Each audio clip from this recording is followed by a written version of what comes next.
తీర్మానాన్ని ప్రవేశపెట్టవలసిందిగా శాసన మండలి సభ్యురాలు కావలి గ్రీష్మ గారిని వేదిక మీదకి రావాల్సిందిగా కోరుతున్నాం.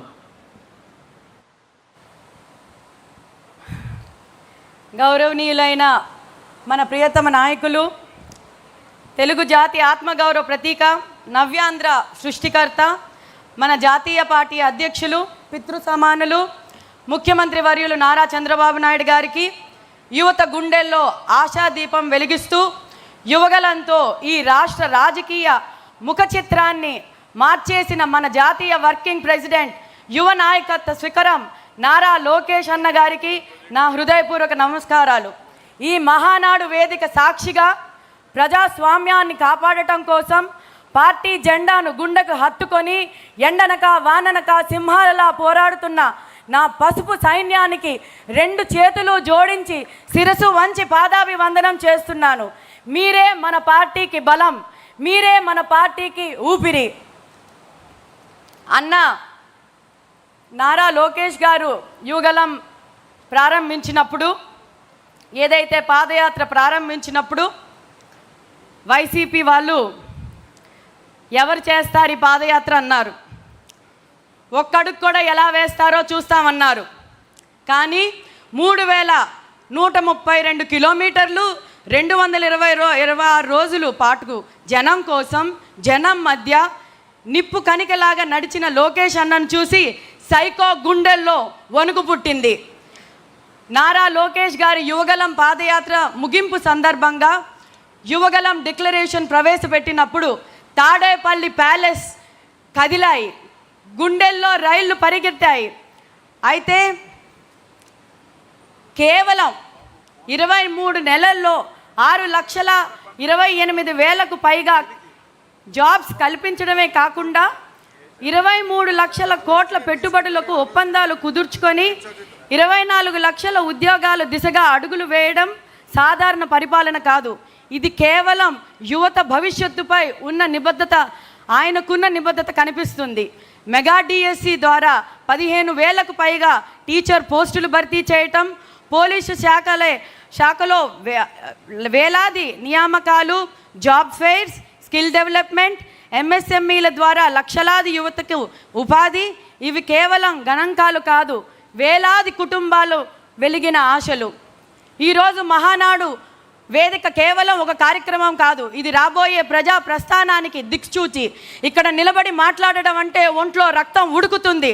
ఎందుకంటే ఈ వేదిక మన నమ్మకానికి ప్రతీక. తెలుగుదేశం పార్టీ అంటే ఒక చరిత్ర, ఆ చరిత్రను తిరగరాయడానికి సిద్ధమైన యువ సైన్యం మనది. నాడు నందమూరి తారక రామారావు గారు ఏ ఆశయంతో అయితే ఈ పార్టీ స్థాపించారో, నేడు చంద్రబాబు నాయుడు గారు ఆ విజన్తో ఈ పార్టీని నడిపిస్తున్నారు. దానికి ఒకటే మూల స్తంభం, అది మన రాష్ట్ర యువత. యువత లేని సమాజం లేదు, యువత లేని రాజకీయం లేదు. ఈ మహానాడు వేదిక సాక్షిగా నేను గర్వంగా చెప్తున్నాను, యువతకు అండగా నిలబడే ఏకైక జెండా మన పసుపు జెండా. కొందరు రాజకీయ వ్యాపారం చేస్తారు, కొందరు రాజకీయాలతో కక్ష సాధింపు సాధిస్తారు. యువత భవిష్యత్తును మార్చే ఆయుధంగా చేసే ఏకైక నాయకులు మన సిబిఎన్. ఐటీ రంగాన్ని తెచ్చి లక్షలాది యువతకు ఉద్యోగాలు ఇచ్చిన మన సిబిఎన్. హైటెక్ సిటీని కట్టి తెలుగు యువకుడి సత్తాను ప్రపంచానికి చాటి చూపించింది మన సిబిఎన్. నాడు చంద్రబాబు గారు వేసిన ఐటీ బీజం ఈరోజు ప్రపంచంలో ఎక్కడ చూసినా తెలుగు సాఫ్ట్వేర్ ఇంజనీర్లు సింహాల్లా గర్జిస్తున్నారంటే అది కేవలం మన సిబిఎన్ గారి విజన్. రాజకీయాల్లో యువతకు 40% ప్రాధాన్యత ఇస్తామని ప్రకటించి ధైర్యంగా ఇచ్చిన కేవలం అది మన తెలుగుదేశం పార్టీ మాత్రమే.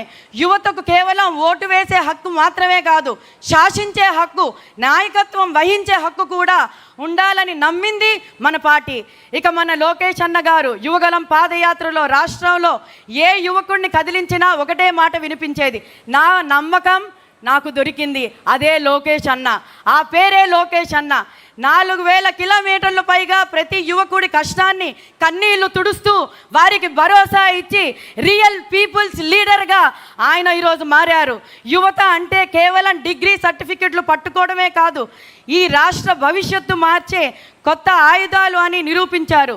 యువతకు రాజకీయాల్లో పెద్ద పీట వేస్తూ కొత్త రక్తాన్ని, కొత్త ఆలోచనల్ని ఆహ్వానించడంలో లోకేష్ గారు చూపిస్తున్న చొరవ అమోఘం. ఈరోజు వేలాదిపై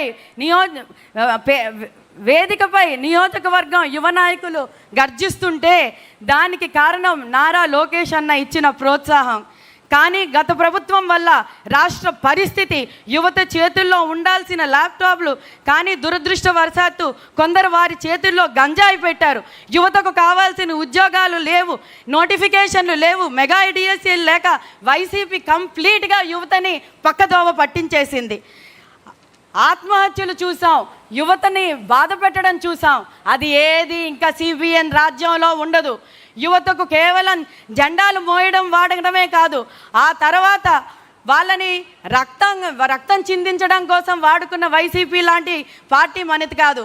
నా ప్రియమైన పసుపు సైన్యమా, మన శ్రమ వృధా పోదు, మన త్యాగాలు వృధా పోవు.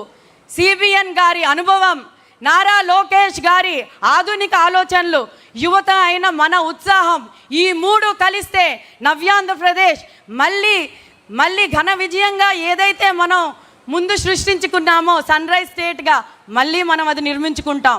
ఎవరో వస్తారు, ఏదో చేస్తారు అని ఎదురు చూడకుండా మనమే నాయకులు అవుదాం. చంద్రబాబు నాయకత్వంలోని బలపరుస్తూ లోకేష్ అన్న గారి అడుగుల్లో నడుస్తూ ఈ రాష్ట్రాన్ని ప్రగతి పదంలో నడిపిద్దాం. మహానాడు సాక్షిగా మనం ఒక ప్రతిజ్ఞ చేద్దాం.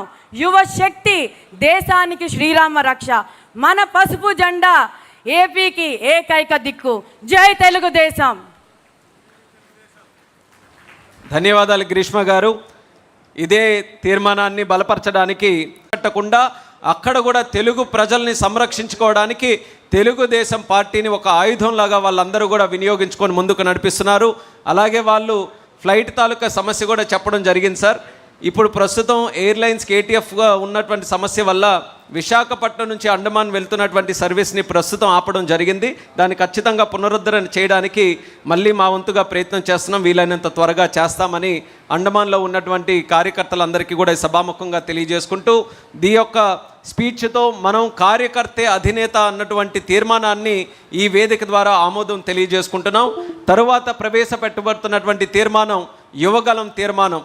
పార్టీ పుట్టినప్పటి నుంచి యువత కోసం నిరంతరం అనేక వినూత్నమైనటువంటి కార్యక్రమాలు చేసుకుంటూ యుగ పురుషులు ఎన్టీ రామారావు గారు కానీ, నారా చంద్రబాబు నాయుడు గారు కానీ, మన లోకేష్ అన్న గారు కానీ ఏ కార్యక్రమం చేపట్టినా అది రాజకీయంగా, ఆర్థికంగా, విద్యపరంగా లేకపోతే అవకాశాల పరంగా ఎటువంటి కార్యక్రమాలు చేసినా సరే యువతని కేంద్రంగా పెట్టుకొని కార్యక్రమాలను రూపకల్పన చేయడం జరిగింది.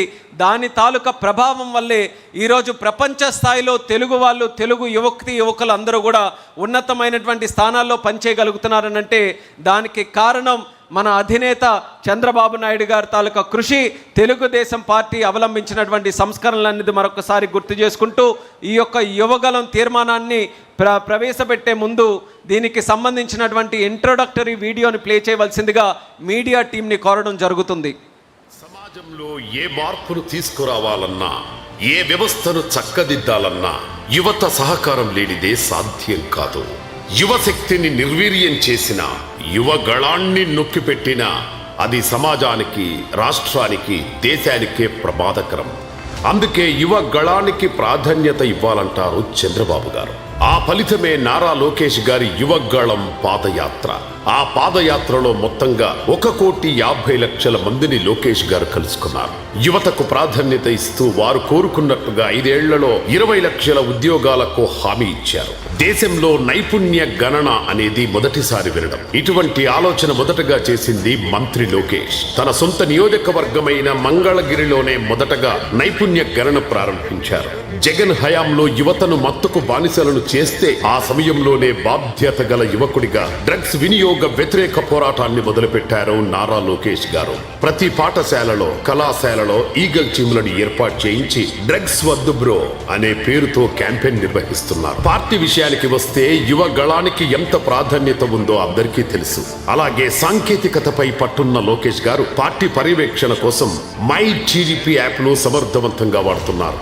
పార్టీ కార్యక్రమాల్లో చురుగ్గా పాల్గొంటూ మై టీడీపీ యాప్ ను సమర్థవంతంగా వినియోగిస్తున్న టాప్ 10 పర్ఫార్మర్లతో యువనేత నారా లోకేష్ గారు ఇటీవల మంగళగిరిలోని టీడీపీ కేంద్ర కార్యాలయంలో కలిసిన విషయం అందరికీ తెలిసిందే.